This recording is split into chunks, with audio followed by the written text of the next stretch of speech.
যশোরের শার্শা উপজেলার বেনাপোল সীমান্ত দিয়ে বিএসএফের ঠেলে পাঠানো ১০ জন নারী পুরুষ এবং শিশু এখনও সীমান্তের শূন্য রেখায় অবস্থান করছে। সোমবার সন্ধ্যায় বিজিবি বিএসএফের মধ্যে পতাকা বৈঠক অনুষ্ঠিত হলেও কোনো সমাধান হয়নি।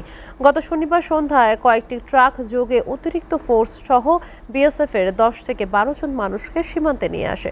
প্রথমেই তারা বেনাপোল সাদিপুর রঘুনাথপুর সীমান্তের বিপরীতে ভারতের জয়ন্তপুর সীমান্ত দিয়ে ওই মানুষদের এপারে ঠেলে পাঠানোর চেষ্টা করে। পরবর্তীতে রাত ৩টার দিকে গেটের এপারে ঠেলে পাঠালেও লোকগুলো এখনও ভারত ভূখণ্ডে অবস্থান করছে।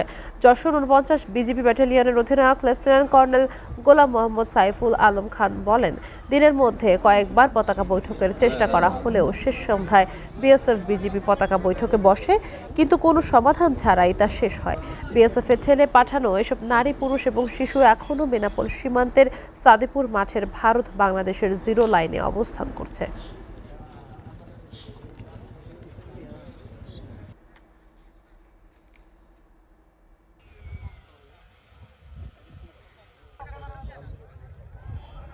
দর্শক, যশোরের বেনাপোল সীমান্ত দিয়ে পুশিনের যে ঘটনা এবং বিজিবি এবং বিএসএফ এর দুজনের মধ্যে যে পতাকা বৈঠকে সবকিছু নিয়ে আসলে বিস্তারিত খবর জানাতে বেনাপোল সীমান্ত এলাকা থেকে আমাদের সাথে সরাসরি যুক্ত হচ্ছেন আমাদের সহকর্মী শেখ নাসির উদ্দিন।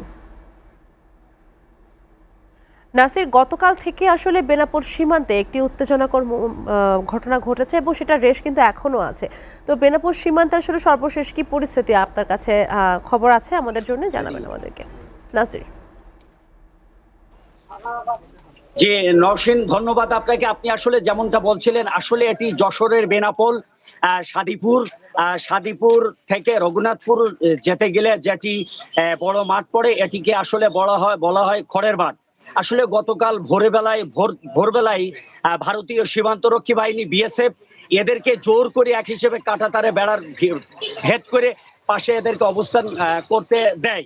আসলে দেওয়ার পরের থেকে আসলে দুই দেশে বিশেষ করে বিজিবি নড়ে চড়ে বসে, সীমান্তে অতিরিক্ত বিজিবি মোতায়েন করে, বিজিবি টহল জোরদার করে, পাশাপাশি বিজিবি বিভিন্ন জায়গায় এখানে বাংকার স্থাপন করে। বিজিবির ঊর্ধ্বতন কর্মকর্তারা গতকালকের থেকে দফায় দফায় আসছে।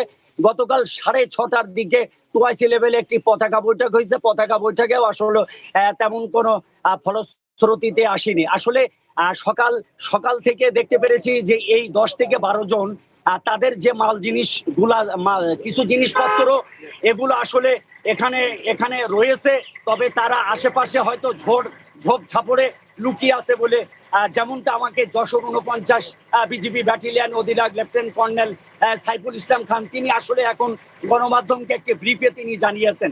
তবে আসলে এখানে পরিস্থিতি বিজিবি স্বাভাবিক অবস্থায় নিয়েছে। এখানে কোনোভাবেই যাতে আইন শৃঙ্খলা অবনতি হতে না পারে সেজন্য বিজিবি সর্বদা সতর্ক আছে।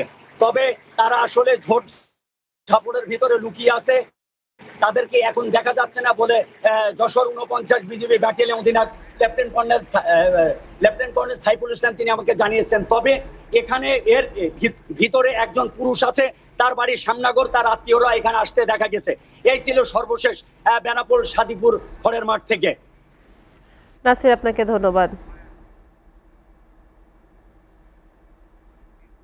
দর্শক, বেনাপোল সীমান্তে উত্তেজনাকর একটি পরিস্থিতির সৃষ্টি হয়েছে গতকালকে থেকে এবং এই বিষয়ে আমাদের সাথে কথা বলতে যুক্ত ছিলেন আমাদের সহকর্মী নাসির।